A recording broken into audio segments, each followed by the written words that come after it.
চলুন মটরশুঁটি দৌড় শেষ হওয়ার আগে আমরা একটু মটরশুঁটির পরোটা খেয়ে নিই। কচুরি তো অনেক খেয়েছি, পরোটা খেয়ে নিই। আজ আমরা বানাবো মটরশুঁটির পরোটা। তার জন্য আমার কী কী লাগবে, প্রথমে মটরশুঁটি নিয়েছি আমি 1 কিলো মতন। ওটাকে আমি লঙ্কা, আদা, একটু নুন দিয়ে পিষে নিয়েছি। এরপর আমি মাখছি আটাটাকে তেল, হিং, ঘিও দিতে পারে, হোয়াইট অয়েল, আইদার ঘি আর হোয়াইট অয়েল দিয়ে আর একটু জোয়ান দিয়ে ভালো করে মেখে নেব। আটার প্রপোর্শনটা হচ্ছে 500 আটা, 250 ময়দা আর 100 সুজি। এটাকে ভালো করে মেখে নিয়েছি, আমি মেখে রেখে দিয়েছি। এবার আমি যে পুরটা বানিয়েছিলাম শুকনো শুকনো করে মিক্সিতে পিষে নিয়ে একটু টাইট করে পিষেছিলাম যাতে জল জল না থাকে, সেটা আমি এবার এই লেচি বানিয়েছি, লেচির মধ্যে আমি এটা পুড়ছি একে একে।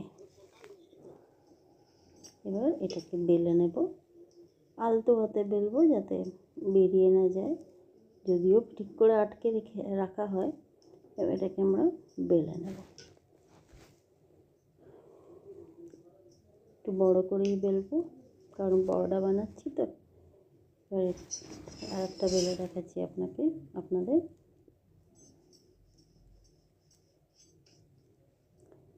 এটা আমার ফ্রাই প্যানটা, যেটা আমি লো ফায়ার মানে লো মিডিয়াম ফায়ারে বসিয়ে রেখেছিলাম, কারণ এটাকে একটু ভালো করে পাকাতে হবে। তাই ওটাকে দিয়ে দিলাম। একটা সাইড ভালোভাবে যখন পুরোভাবে পেকে যাবে তখন আমরা ওটাকে উল্টো সাইডে দেবো, আর এই সাইডে ঘি বা হোয়াইট অয়েল যেটা আপনার ইচ্ছা সেটা লাগাতে পারবেন। এবার উল্টো দিকে আবার লাগিয়ে নিচ্ছি। তো ঘিটা কম লাগে, কম তেল খাওয়া যদি ইচ্ছা হয় তাহলে এমনিভাবে করবে।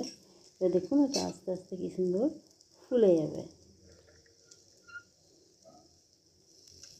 আস্তে আস্তে দেখুন রুটিটা কি সুন্দর ফুলে গেছে, পুরোপুরি ফুলে গেছে।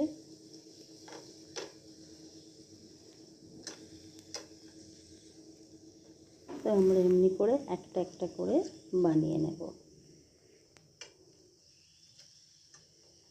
ভালো করে দেখতে হবে যেন কাঁচা না থেকে যায়, স্টাফ করা পরোটা তো।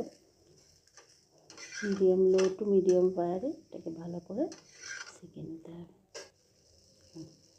আর একটা দেখুন, একটা সাইড হওয়ার পর উল্টে দিয়ে তাহলে ঘি বা তেল যেটা আপনার ইচ্ছে ওটা লাগিয়ে দিলেন, উল্টে দিলেন, এই সাইডটাতে লাগিয়ে দিতে হবে। আস্তে আস্তে ঘুরিয়ে ঘুরিয়ে দেখুন কি সুন্দর ফুলে যাচ্ছে, সফট হবে। করে আমরা বানাবো খুব ইজি ওয়েতে, কিন্তু খেতে খুব সুস্বাদু, ভালো লাগবে, আর বানানোটাও খুব ইজি।